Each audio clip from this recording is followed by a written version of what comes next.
بسم اللہ الرحمن الرحیم۔ تمام سننے اور دیکھنے والوں کو خلوص برا سلام۔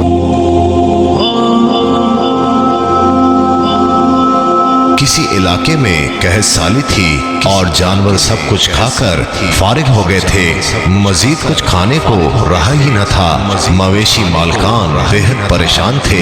اس دوران ایک مسجد کے مولوی نے جمعے کے خطبے میں نہایت یقین کے ساتھ یہ بات بتائی کہ اللہ کا نام لے کر یعنی بسم اللہ پڑھ کر دریا کو حکم دیا جائے تو وہ بھی نافرمانی نہیں کرتا۔ یہ چرواہے کا شاید پہلا جمعہ تھا۔ یہ بات اس کے دل میں اتر گئی، یقین کا درجہ پا گئی۔ اس نے واپس آ کر اپنی بکریاں کھولی اور سیدھا دریا پر چلا گیا۔ اونچی آواز سے بسم اللہ الرحمن الرحیم پڑھا اور دریا کو کہا وہ اپنی بکریاں چڑھانے جا رہا ہے، اپنے اوپر سے گزرنے دے۔ یہ کہہ کر اس نے اپنی بکریوں کو ہاکا اور دریا پر چلتا ہوا دریا پار کر گیا۔ علاقہ گھاس سے بھرا پڑا ہوا تھا، درختوں کے پتے بھی سلامت تھے کیونکہ کسی کو یہاں تک آنے کی رسائی نہیں تھی۔ اب تو یہ اس کا معمول بن گیا کہ وہ بکریاں پار چھوڑ کر واپس آ جاتا اور شام کو جا کر بکریاں واپس لے آتا۔ اس کی بکریوں کا وزن دگنا چگنا ہو گیا۔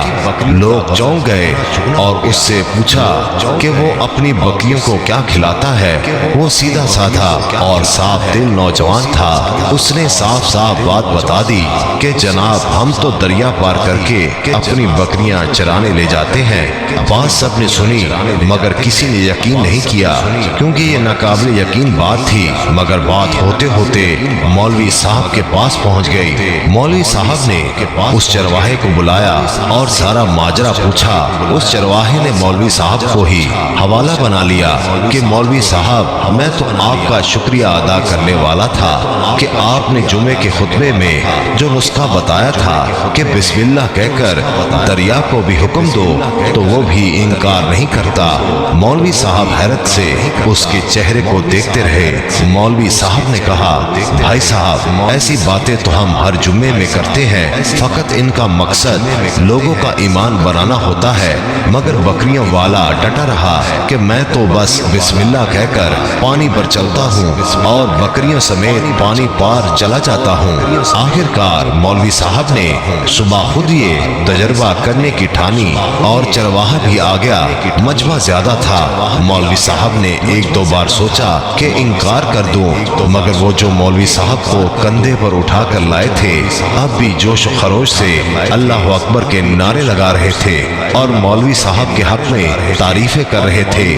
آخرکار مولوی صاحب نے ایک رسہ منگوایا، پہلے اسے ایک درخت کے ساتھ باندھا، پھر اپنی کمر کے ساتھ باندھا، پھر ڈرتے ڈرتے ڈھیلا ڈھالا بسم اللہ پڑھا اور دریا پر چلنا شروع ہو گئے۔ مگر پہلا پاؤں ہی رکھا تھا کہ دھڑام سے پانی میں گر گئے۔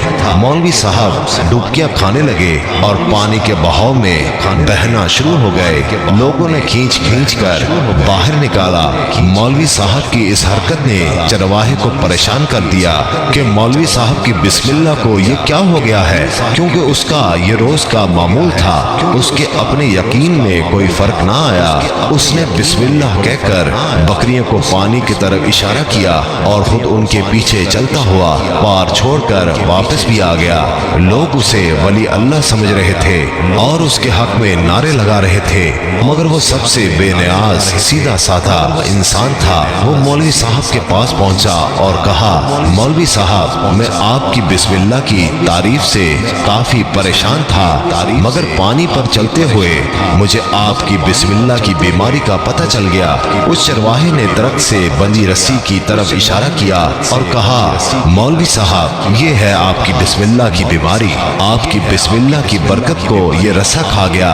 آپ کو اللہ اور بسم اللہ سے زیادہ اس رسے پر بھروسہ تھا، لہٰذا اللہ نے بھی آپ کو رسی کے حوالے کر دیا۔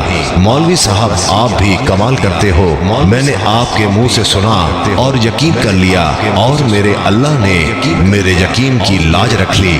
مگر آپ نے اللہ کا کلام سنا مگر یقین نہیں کیا، لہٰذا آپ کو اللہ نے رسوا کر دیا۔